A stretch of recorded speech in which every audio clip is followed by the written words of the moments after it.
Today we are at the farm, and we were out shooting guns earlier, and I just wanted to talk about this great. This is a great, good value for the money rifle. What I have here is a Savage Axis, and I'll show you it's clear. Nothing in the chamber. Magazine empty. It's the Savage Axis. This is a 243. And I got this Mossy Oak strap at Canadian Tire for a good deal. So all in all, I bought this gun used. At Cabela's. I wanted a 243, and I bought it used at Cabela's for, $350, and for $350, if you're on a low budget, if you have a low budget and you really want something that's fairly accurate and shoots well, it's reliable, it's cycle, it's no problem. Mind you, I think I'll talk about a little bit about, like, it's good value for the money. I think there are more expensive guns that are better than this. Obviously, I mean, you really get what you pay for. I tried to take a shot at a coyote, and I didn't close the bolt all the way, so I had a click and it didn't go bang, and I missed the coyote. So the coyote ran in the bush. So I've never had that problem with my Browning X-Bolt. So that's, you gotta make sure your bolt is closed. And the other issue I have with it is I have an X-Bolt, so I'm a spoiled rotten enthusiast, I guess.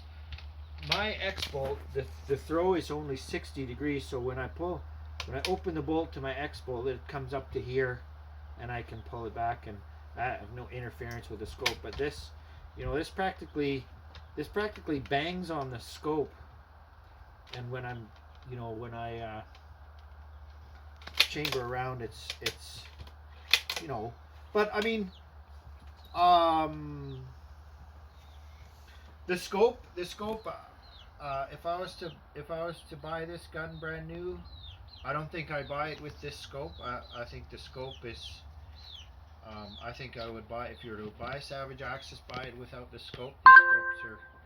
These scopes are definitely low, very low end. I think they're the. If you were to buy this scope in the store, I think it's like less than $100 probably. The nice thing about this though is that you can buy this if you're,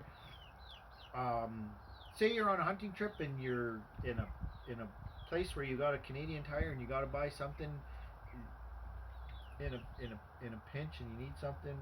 It would work for that.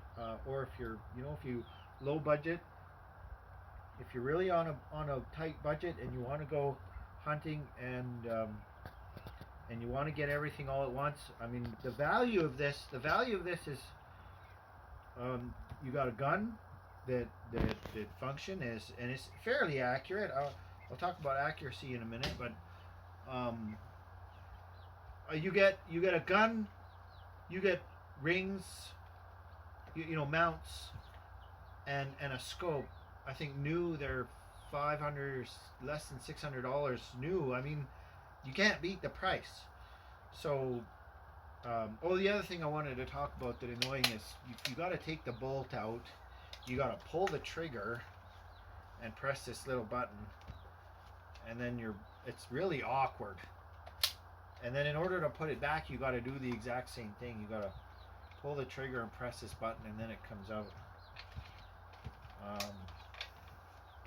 With my X-Bolt, I just press a button on the side and pull it out. And then when I put it back in my X-Bolt, I just shove it in. I don't have to press any buttons. I just put it in, and away you go. So, I was on a budget. I wanted to try 243. That's why I bought it. I got a friend of mine who says 243 is all the rave. I needed a varmint gun, and you know you can still shoot deer with this. It's I think 243, the caliber 243, is a fantastic cartridge for varmint all the way up to deer. You can load as little as 55 grain. I bought some 55 grain uh, Nosler 55 grain ballistic tips. They're a fantastic cartridge. They're a fantastic bullet. Um, the cartridge 243, I have no complaints about it. It's really low recoil. What it is basically, it's a 308 that's been necked down to a 6 millimeter.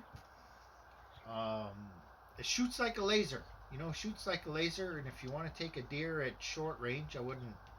You know, a deer at short range, 100, 200 yards. You could do that with this. Coyotes, you load it with something a little faster and hotter. A smaller grain bullet, 55 grain bullet, and they shoot like lasers. Yeah, 243 is definitely a great cartridge. This gun, great value for the money. I only paid $350 for it. I want to talk about accuracy. This is what I did here. This is 6 consecutive shots. This isn't my best group. I've done better than this with this. I have a friend of mine that he's got a friend of mine. He can shoot smaller than 1-inch groupings at 100 yards. What I did is I custom loaded these. This is 6 consecutive shots with this gun and the scope. I used a Hornady VMAX 75 grain bullets, Alliant Reloader 15 at 35 grains, a CCI LR200 bullet primer, Hornady brass. The thing with this gun, and this is what I want to talk about with this gun too, is I found I would buy a $50 box of Hornady Super Performance ammo, and it was terrible, just terrible. I will say though that the low budget Federal ammo works fantastic in this gun, and the reason why is that the Federal ammo is seated a little bit shorter. I noticed in the Hornady reloading manual that it was telling me that I should. I mean, if I didn't have a case gauge, an overall case gauge, and a modified case, I wouldn't have known that the lands on this rifle are a little bit farther back than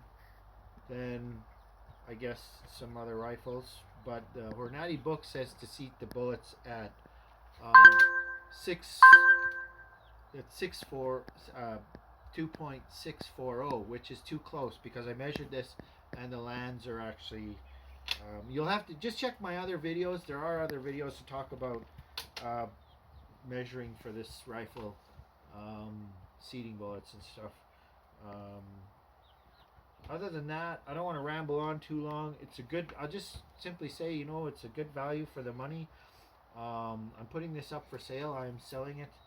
I'm going to buy a Browning X-Bolt in 243. I absolutely love the 243 cartridge. No, I can't complain about this gun. I can't say it's a piece of junk because the price. I only paid $350 for this whole package, and that I must say is darn good value for the money. You just can't beat the price for that. But other than that, thank you very much, and I hope you enjoyed this video. And that's just my thoughts on the Savage Axis in 243. Thank you.